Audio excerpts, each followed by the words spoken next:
Taib, kisah berikutnya yang disebut oleh Nabi sallallahu alaihi wasallam adalah tentang pertemuan Sarah dengan seorang raja yang zalim di Mesir, ya. Suatu hari Ibrahim alaihissalam bersama Sarah berjalan menuju ke Mesir. Kita tahu dari Harran menuju Mesir jauh banget, ya, jauh sekali, ya. Jadi kalau kita gambarkan, ya, dari Irak, dari Babil menuju ke Harran mungkin sekitar 1000 kilo. Kemudian dari Harran menuju Mesir jauh banget juga, ribuan kilo juga, ya. Jadi jauh. Disebutkan bahwasanya ketika itu sedang musim paceklik atau kekurangan makanan, maka Ibrahim dan Sarah ingin mencari bantuan ke daerah Mesir yang subur. Maka berangkatlah Ibrahim dengan Sarah menuju Mesir. Tetapi ternyata di Mesir ada seorang raja yang mata keranjang, yang dia selalu mencari-cari wanita yang cantik jelita, dan dia punya intel-intel khusus untuk mencari wanita-wanita yang cantik jelita. Dan ini adalah kondisi yang berbahaya bagi Sarah, karena saya sudah katakan tadi, Sarah dikatakan Ibnu Katsir adalah seorang wanita yang sangat cantik jelita. Tidak ada yang secantik Sarah sejak Hawa sampai di zaman Sarah, ya, radhiyallahu taala anha. Kata Nabi SAW mengisahkan tentang hal ini, hajara Ibrahim alaihissalam bi Sarah. Ibrahim berhijrah bersama Sarah. Fadakhala biha qaryatan fiha malikun minal muluk. Kemudian masuk dari suatu negeri, yaitu disebut negeri Mesir. Situ ada seorang raja dari kalangan para raja, au jabbarun minal jababirah, atau seorang yang zalim. Jabbar maksudnya raja yang zalim. Faqila, maka dikatakan kepada sang raja, dakhala Ibrahim bimra'atin hiya min ahsanin nisa. Telah masuk ke dalam negerimu wahai raja Ibrahim bersama seorang wanita paling cantik. Wa fi riwayah, dalam riwayat yang lain Nabi berkata, anak buah raja, para intel berkata kepada raja, laqad qadima ardaka imra'atun la yanbaghi laha an takuna illa laka. Telah masuk dalam negerimu wahai sang raja seorang wanita yang tidak pantas bagi siapapun kecuali hanya untuk engkau. Saking cantiknya Sarah, tidak pantas bagi yang lainnya kecuali hanya untuk engkau. Fa arsala ilaihi an ya Ibrahim man hadhihi allati ma'ak. Maka dia pun mengutus anak buahnya untuk bertanya kepada Ibrahim, wahai Ibrahim, siapa ini wanita yang bersamamu? Ibrahim berkata, ukhti, ini adalah saudariku. Fama raja ilaiha, kemudian Ibrahim berkata kepada Sarah, faqala, wahai Sarah, Ibrahim berkata, la tukadzibi hadithi, jangan kau dustakan perkataan aku. Fa inni akhbartuhum annaki ukhti, karena aku kabarkan kepada mereka engkau adalah saudariku, padahal istrinya. Tapi Ibrahim, ya, disebutkan karena khawatir terjadi berbahaya, karena raja ini akan membunuh dia misalnya, maka selama ada jalan keluar dengan tauriah, ya, maka Ibrahim berkata, ya, ini adalah saudariku.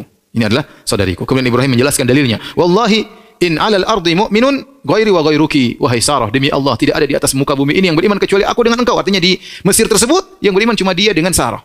Penduduk Mesir semuanya kafir. Ada yang beriman lain, itu Lut di kota Sodom. Tapi yang sekarang sedang berada di negeri Mesir yang beriman cuma Ibrahim dan Sarah. Seakan-akan Ibrahim mengatakan hadi ukhti, ini saudariku, artinya saudari sesama muslim. Saudari sama muslim. Ini saya katakan inilah dusta Ibrahim yang ketiga. Dusta yang pertama sudah kita sebutkan waktu dia diajak pergi untuk hari raya, dia berkata ini sakim, aku sakit. Dusta kedua Ibrahim alaihissalam ketika dia memecahkan patung-patung, dia berkata bal fa'alahu kabiruhum hadza, yang menghancurkan patung yang besar. Dan dusta yang ketiga adalah dia mengatakan Sarah adalah saudarinya, bukan istrinya. Dia tidak mengatakan istriku, tapi ini adalah saudariku, ya. Maka inilah dusta Ibrahim yang ketiga. Fa arsala biha ilaihi, maka kemudian akhirnya Sarah diambil oleh sang raja.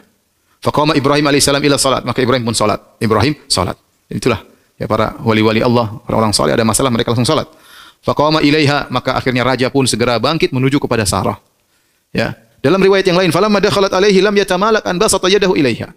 Tatkala Sarah diajak ke kamarnya sang raja tidak kuasa melihat cantiknya Sarah. Ini cantik banget Sarah ini.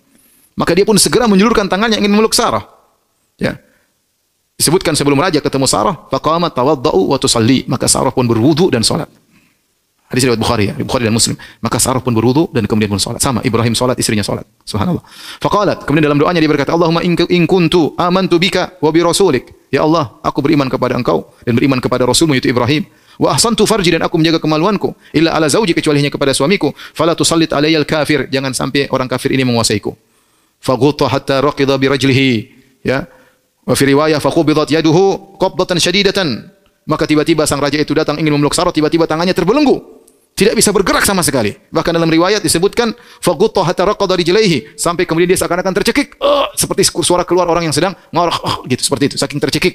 Sampai dia terangkat kakinya, dia injak-injakan kakinya di tanah. Hatta yarqudha bi rijlaihi. Itu dia tendang-tendangkan kakinya di tanah. Seakan-akan ada tali yang mencekik lehernya. Dia sudah ingin pegang Sarah, enggak bisa. Kemudian dia berkata, "Ud'illah an yutliqa yadayya wa la adurruk." Wahai Sarah, berdoalah kepada Allah, kepada Tuhanmu agar melepaskan belenggu ini, aku tidak akan mengganggumu. Ya. Sarah berkata, "Allahumma in yamut yuqal hiya qatalathu." Allah, maka Sarah berdoa, ya Allah, kalau dia mati, ya Allah, nanti orang-orang nuduh saya bunuh dia. Maka akhirnya terlepas dari genggaman tersebut. Subhanallah, Sarah berdoa langsung dikabulkan. Wanita solehah benar ini.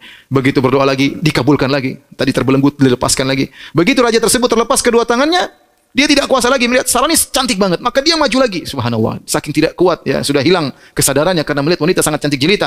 Maka dia pun maju lagi ingin menyentuh Sarah, tiba-tiba tangannya terbelenggu lagi, kedua kalinya lebih keras daripada sebelumnya. Dia mulai tercekik lagi. Sambil begitu tercekik sampai dia menggerak-gerakkan kedua kakinya, ya. Parah. Maka kemudian dia mengatakan lagi, "Ya Sarah, berdoa kepada Tuhan, aku tidak ganggu engkau lagi." Sarah berdoa lagi, "Ya Allah, lepaskanlah belenggu orang ini." Tiba-tiba raja tersebut terlepas belenggunya. Apakah dia sudah taubat? Belum. Ternyata dia berusaha untuk ketiga kalinya karena sudah melihat Sarah yang sangat cantik jelita. Otaknya sudah nggak beres ya. Ini karena tidak pernah lihat wanita cantik seperti ini. Selama dia hidup nggak pernah lihat wanita cantik Sarah. Ya, alaihi salam. Tidak pernah lihat Sarah, wanita secantik Sarah. Maka usaha ketiga kali, siapa tahu kali ini berhasil. Ya, ini Mesir punya dia seorang raja, anak buahnya ribuan banyak. Apa yang dia takutkan? Maka ketiga kali ingin mendekati Sarah lagi, ternyata dia terbelenggu lebih parah daripada dua kali sebelumnya. Tercekik lebih parah daripada sebelumnya. Akhirnya dia berkata, Sarah, sudah, ini yang terakhir. Ya, lepaskan aku. Sarah berdoa lagi, langsung Allah kabulkan doa Sarah seketika itu pula. Akhirnya raja tersebut kemudian berkata kepada anak buahnya, dia berkata, "Wallahi ma arsaltum ilai syaitanan." Kalian tidak mengirim kepadaku seorang wanita, kalian kirim kepadaku setan ini, enggak bisa diapa-apain. Ini setan enggak bisa diapa-apain. Akhirnya kata raja, "Irji'uha ila Ibrahim." Kembalikanlah wanita ini kepada Ibrahim. Kemudian dikasih hadiah, fa akhdamaha Hajar. Maka akhirnya Sarah diberi hadiah oleh raja tersebut, yaitu Hajar. Fa akhdamaha Hajar. Maka ya, kemudian Ibrahim pun sedang menunggu Sarah. Kemudian Sarah pun datang kepada Ibrahim.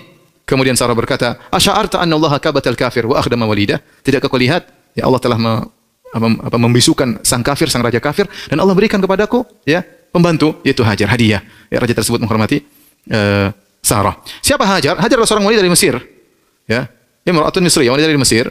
Disebutkan dahulu dia adalah seorang anak raja, namun terjadi pertikaian antara kerajaan dan kerajaan. Akhirnya dia pun ditawan, akhirnya dijadikan membantu.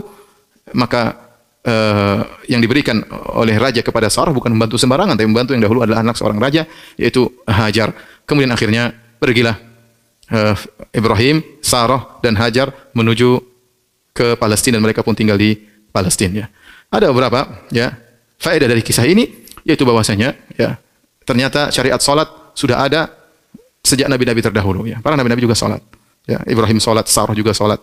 Ini faedah kalau kita menghadapi masalah apapun, kita segera salat. Mereka dalam hadis kan Nabi SAW, "Idza hazabahu amr, fazia ila salat." Nabi SAW, "Idza hazabahu amr," kalau ada perkara yang menggelisahkan Nabi segera apa? Salat. Ya, sebelum kita berkeluh kesah kepada orang lain, sebelum kita menyerahkan urusan kita kepada orang lain, serahkan dulu kepada Allah Subhanahu. Tawakal kepada Allah, minta kepada Allah dalam masalah apapun. Ya. Demikian juga banyak contohnya para anbiya, orang-orang saleh dahulu, mereka ada masalah, mereka langsung salat berdoa kepada Allah Subhanahu wa taala. Bahkan dalam hadis ini disebutkan bahwasanya Sarah berwudu. Sehingga Ibnu Hajar rahimahullah Fathul Bari mengatakan syariat wudu juga bukan syariat khususnya orang Islam. Orang-orang terdahulu juga wudu, ya. Mereka wudu, mereka salat. Tentu salatnya mungkin berbeda, ya, wudunya mungkin juga berbeda, berapa kali sehari tentu berbeda, tetapi ada wudu, ada salat. Hanya saja yang merupakan spesial dari umat ini yaitu bekas wudu ada cahayanya. Ya, kata Nabi SAW, "Innakum tud'auna yaumal qiyamati gurran muhajjalina min atharil wudu." Sungguhnya kalian umatku, umat Muhammad SAW akan dipanggil pada hari kiamat kelak dalam kondisi gurran muhajjalin min atharil wudu, yaitu tangan-tangan bercahaya, kaki-kaki bercahaya, wajah bercahaya, itu anggota wudu bercahaya karena bekas wudu. Adapun umat-umat yang lain tidak demikian. Meskipun mereka berwudu, tetapi tidak ada bekas cahaya nanti pada hari kiamat kelak. Ini khususan umat Muhammad SAW.